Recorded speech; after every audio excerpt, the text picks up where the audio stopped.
I'm Akamai Guy, and this is A Guy's review of Warcraft. Warcraft is based on the long-running video game franchise that began with a series of strategy games pitting orcs and humans against each other in a medieval fantasy universe. This movie draws heavily from the first game in the series, released in 1994, Warcraft, Orcs and Humans.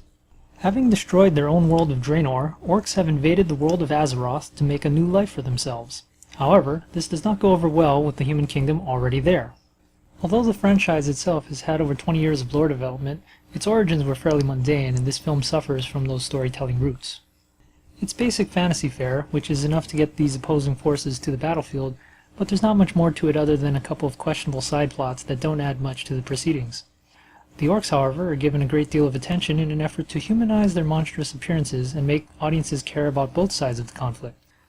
While the mocap performances and CG work on the orcs are near the best you can find in Hollywood today, it also places them well above the live-action performances in terms of quality.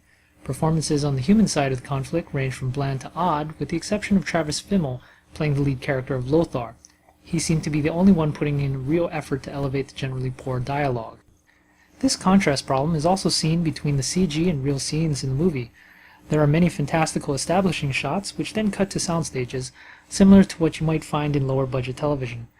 The editing is quick and the movie flows well enough, but for audiences unfamiliar with the geography of Azeroth, it's easy to get lost and hard to appreciate the scale of events. There's a great deal of reverence for the source material, but much of it would be lost on the uninitiated.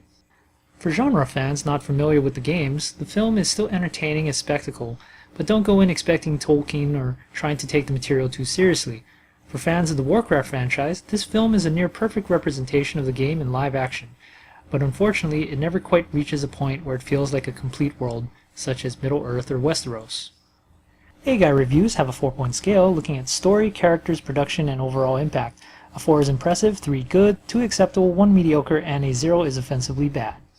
For story and performances, I'm giving Warcraft both 2s. Despite the inconsistencies, the stronger elements manage to hold everything together. For production, I'm giving 3. Even though the CG work was top tier, it couldn't carry the weaker elements of the film. For impact, I'm going to compromise between Warcraft and general fantasy audiences for another 3. That makes 2 2s and 2 3s. In conclusion, Akamai Guy is giving this film a 2.5 out of 4. Warcraft is an entertaining spectacle and worth your time, but be warned that it's not for everyone.